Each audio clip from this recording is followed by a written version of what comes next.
In this Teacher Training in 10 video, we are going to be exploring spotting the need for emotional regulation in primary classrooms. So what do you need to look out for in children to then be able to support them with their emotional regulation? So how does it present itself when a child's feeling very dysregulated with their emotions? My name's Shannon. I'm the founder of Exciting Teacher and a former primary school teacher. I now work for children's mental health in the NHS, and I am really passionate about giving teachers and parents the tools and strategies that they need to be able to support the children that they work with or spend time with their mental health, wellbeing, and emotional literacy skills. So let's get stuck straight into today's video where we're going to be exploring all of those kind of signs, the different types of emotional dysregulation that we might be seeing in our classroom and homes, and then how we can support the children in those moments. A lot of this video today is aimed at teachers, but lots of these strategies are easily applicable to home as well as in the classroom. Let's get stuck in. Before we deep dive into spotting the signs of emotional dysregulation, I'm going to first focus on what is emotional regulation. I recently uploaded a full video training on kind of how to support emotional regulation in the classroom. So if you'd like to watch that video beforehand, it is linked down below for you to check out. But emotional regulation is the ability to recognize, understand, and manage emotion in healthy and helpful ways. It's a skill that's going to be developed over time. We're not just born with this innate magical ability to kind of regulate our emotions. We have to learn it over time through support, through scaffolding, through modelling.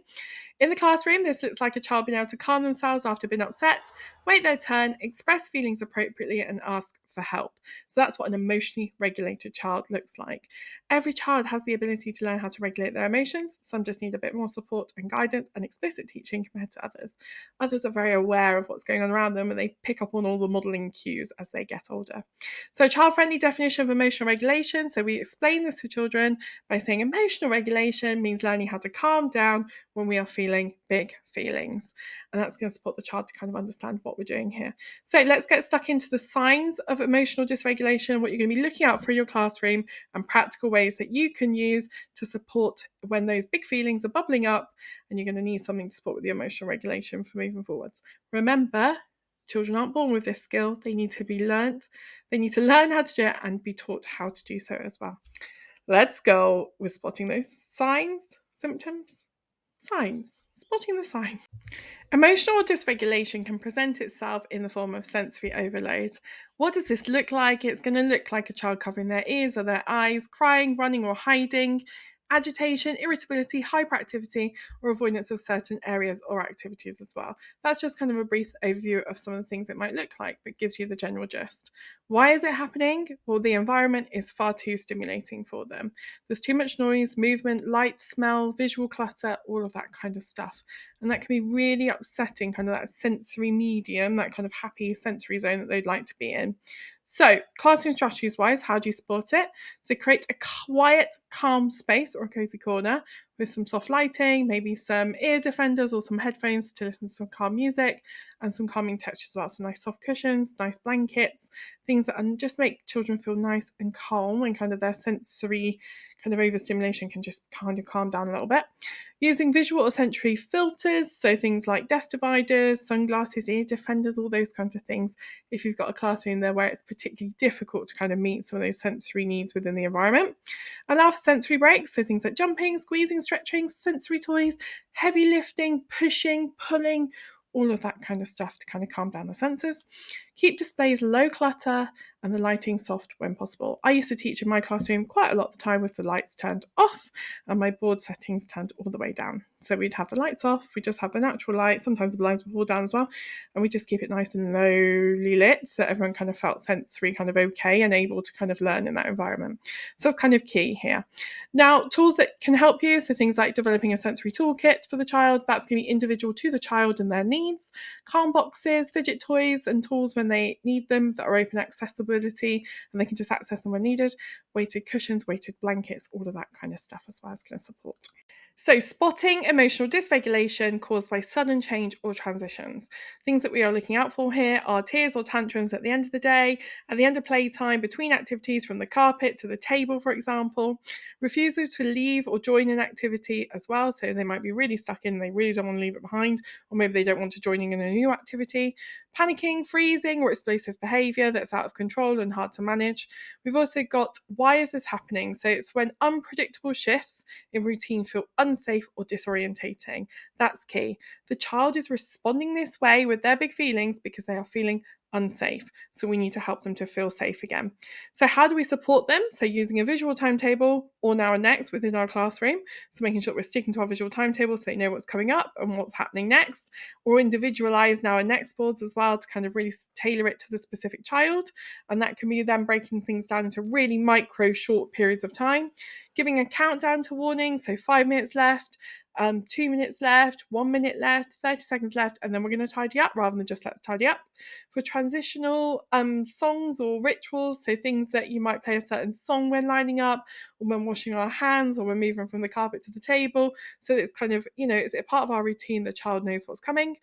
Preview any changes in the routine that day with the child ahead of time or with your whole class. So today we have PE instead of maths. So you might have always, I don't know, computing on a Wednesday afternoon, but the computing teacher's not in today. So instead we're going to be doing some geography, letting the children know ahead of time that that's what's happening and showing it on your visual timetable. Allowing trusted objects or transitional items to be carried between spaces if needed. So for those children that are really struggling with this, allowing them something that makes them feel safe, a comfort item, to move from one zone to another. So it could be things like a wobble cushion, or it could be things like, I don't know, a weighted toy or something like that they can just move from one place to another. That's just going to help them feel safe. Now, that is to be used in exceptional circumstances because we don't want to build over reliance on that transitional trusted object to help them feel better.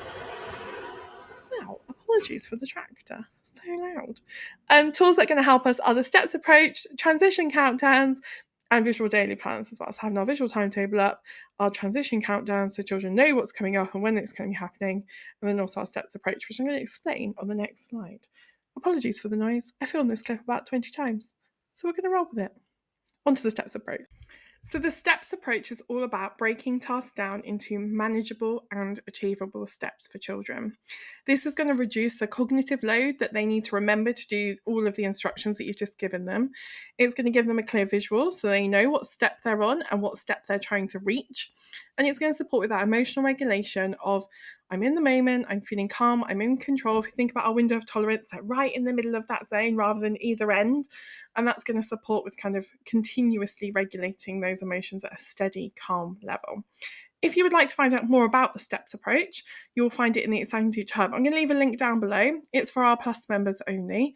And there's currently a 30% off discount code going on right now as we speak, and I will put the date for when that closes also down in the description too. So make sure you take advantage of that to get resources like this, but it's for Plus members only. Spotting emotional dysregulation in the form of being unable to explain how they are feeling. So, for children that are struggling with this, they're shutting down, they're refusing to speak, they might be showing silly or disruptive behaviour, so kind of masking how they're really feeling, or they might be showing frustration at being misunderstood or finding it very frustrating, annoying, not being able to share how they're feeling. Why is this happening? So, the child is lacking the emotional vocabulary or emotional literacy skills or insight in being able to name their inner experiences. So it's all about articulating how we're feeling on the inside, and that can be really difficult for some children. Classroom strategies wise, so we need to be using feelings charts or the Scribbles crew characters to help name emotions visually. We need to be offering sentence starters like I feel because, or I'm feeling and I need. So really modelling that all of the time in our classrooms so that children kind of pick up on the language that we're using and then start to notice when they're going to need that language too. Modelling self-talk, so I'm feeling overwhelmed, so I'm going to take 3 deep breaths. So that's like speaking out loud your inner monologue kind of to the masses so that we're constantly modelling and scaffolding and showing those behaviours. Using drawing or puppets to act out feelings, or maybe noticing how characters are feeling within storybooks as well, is going to all support with being able to build those emotional literacy skills that they need to be able to then regulate their emotions. So we need to be able to name it, to be able to tame it. And if we can't name it, we can't tame it. And that's quite key here. So tools that you might be able to use are the Scribbles Crew emotional flashcards. We have loads of those on the Exciting Teacher Hub. There's over 700 resources on there to support with mental health, wellbeing and emotional literacy. I'll leave it all linked down below. You've also got feelings check-in boards. You're going to find them on the Exciting Teacher Hub too. And emotion wheels as well are all supportive tools. What's also quite nice is to get children to create their own set of kind of tools and strategies to support them as well. So kind of their own set of flashcards or their own emotion wheel, for example, with words that they feel comfortable using on there. And you can build that up over time, add more words and get started with building those emotional literacy skills, which is going to support with emotional regulation as well. So, spotting emotional dysregulation in the form of big feelings outbursts. So, of course, if a child's showing us big outward feelings, they are clearly experiencing some emotional dysregulation and they're going to need support re regulating those emotions to feel calm again. What does it look like? Shouting, hitting, throwing, verbal outbursts, arguing, swearing, all of those kinds of behaviours, running away from the room or wanting to escape. And also instant reactions to minor issues. So things that maybe might have been quite small reactions or should have a small reaction are getting very big, emotionally driven reactions. Why is that happening? The fight, flight, freeze response is fully activated due to the child feeling a perceived threat or danger or overwhelm. So they might have got so overwhelmed that they're in the fight, flight, freeze response and they're showing all of these outward behaviours. Classroom strategy. So we need to remain calm and use our low and slow voice to kind of model and co-regulate that child. We don't try to reason kind of mid-crisis. We're not trying to give advice or tell them what went wrong or anything like that. We are purely going to focus on safety and co-regulation. So supporting the child. We are calm. We are existing alongside them. It doesn't matter how we got here. We just need to kind of sit in this moment until we feel calm again. We want to be validating the emotion. So I can see that you're feeling really angry right now. Okay, so really validating how they're feeling. Offer physical outlets, so things like throwing beanbags, stomping, pushing against the wall, heavy lifting, pushing things across the floor that are really heavy. That's going to really kind of help with that kind of physical kind of outward of emotion to get it out of the system. And then we can revisit later when they are calm, kind of through comic strips or reflection sheets, what went wrong and what led to that moment. But up until now, we don't want to, until they're calm, we don't want to focus on what happened. We just need to help them to regulate those big feelings. Tools that can help, so calm down plans, physical regulation areas, so maybe moving tires or pushing boxes or carrying books, things like that. And then post-incident reflections and discussions as part of our restorative behaviour approach too. So that's kind of how we then support and regulate when big feelings outbursts have taken it. The big feelings scale has been adapted to support whole class approaches to mental health, well-being, emotional literacy, and emotional regulation skills. So the idea is that this is an adapted kind of version of the 5-point scale, but directly adapted to support children on a whole class level. So you can have your big feelings scale on display in your classroom.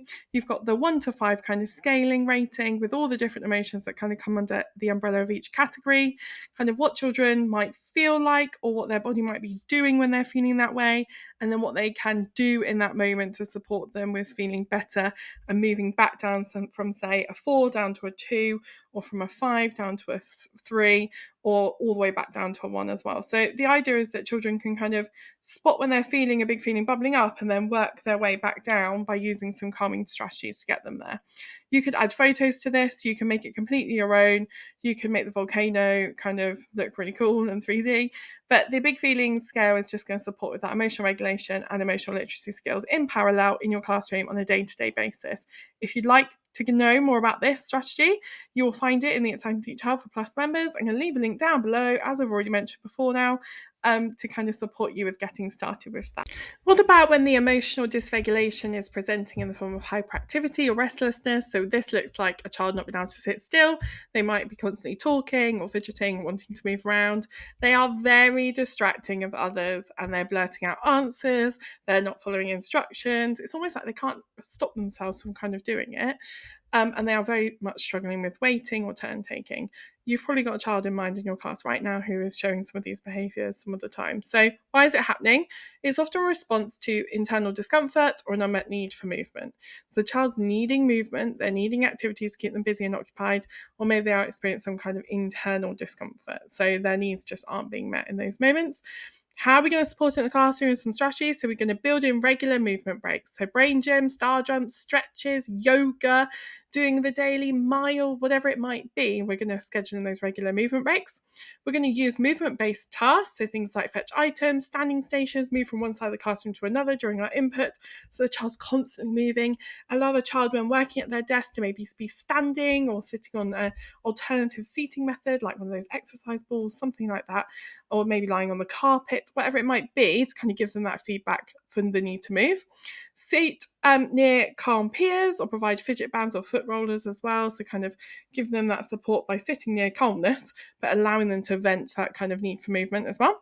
Pre-warn for tasks need more stillness. So if we're going to have to be sitting still for a period of time, let them know in advance that's going to be happening. Make sure they have a movement break before that activity, or maybe give them something to fidget with or play with during that moment as well to keep them busy.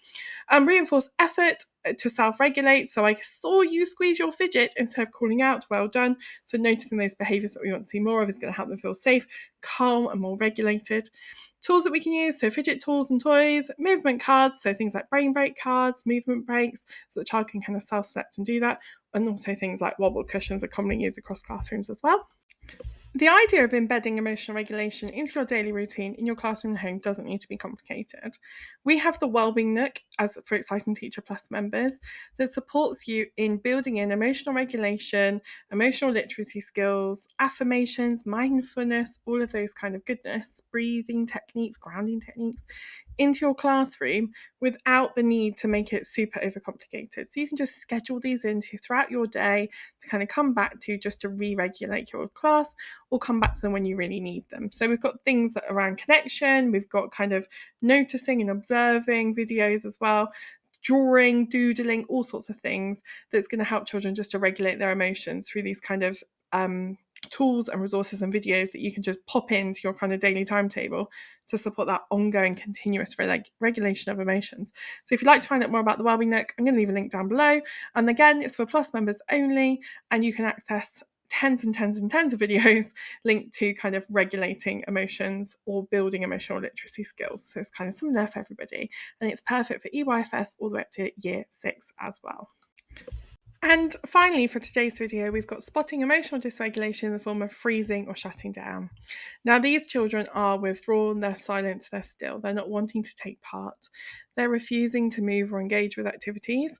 They've got their head down on a desk, they're avoiding eye contact. They really just don't want to have any interest in doing whatever you've just asked them to do.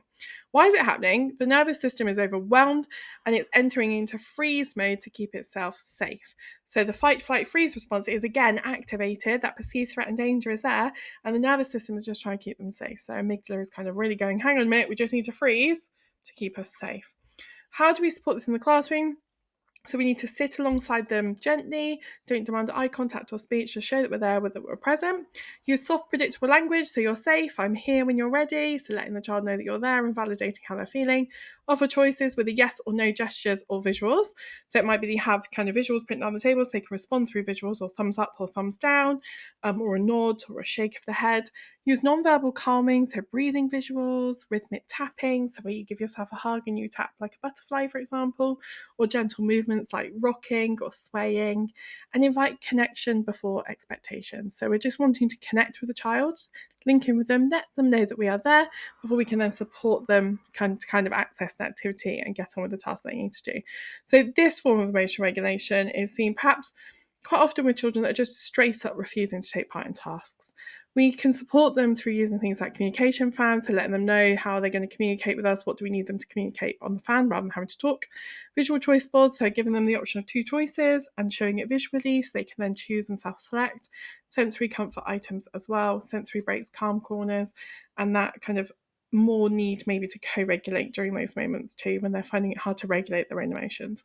So this one is seen often in the classroom, but it isn't, you can support a child with some very clear strategies to get through that time. Here are some resources that may help support you with developing those emotional regulation skills in your classroom. We've got the morning starter slides for a calm start each day that's going to prioritise emotional literacy check-ins. We've got things like the regulation road trip. We've got feelings check-ins in the form of colours, shapes, kind of how does it actually feel on the inside of your body rather than necessarily having to name or label the feeling directly. It goes by kind of how it's feeling. And then also brain breaks as well to support with just getting children up, moving around, resetting before focusing back in on what they need to do. And all of this can go alongside the Wellbeing Nook videos that I've showed you before now, as well to support those emotional regulation skills. The Exciting Teacher Hub has got over 700 resources to support you in your classroom with mental health, wellbeing, and emotional literacy, including hundreds of emotional literacy resources and emotional regulation resources. It's all linked down below. Here's another sneak peek into the Wellbeing Nook and some of the interactive games that we have available for regulating emotions and also being able to name emotions too. So this one invites children to choose how they are feeling and then choose a calming strategy that they can practice together when feeling calm, in the idea of when they then are feeling that big feeling, they've got some tools in their toolkit to help them feel better. If you'd like to know more about this, the Wellbeing Nook's linked below. Thank you so much for watching this Teacher Training in 10 video all around supporting emotional regulation in the classroom. Hopefully it's got you thinking about some practical ways and some ideas that you can now be implementing into your classroom to support children's mental health, wellbeing and emotional literacy skills, and to support them in being able to regulate those really big overwhelming feelings before they bubble up and become far too overwhelming.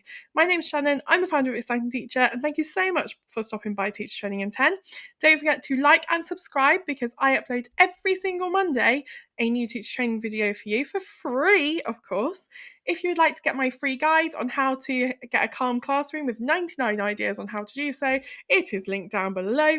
And yeah, I hope to see you in the Exciting Teacher Hub really soon. See you around. Have a nice rest of your day.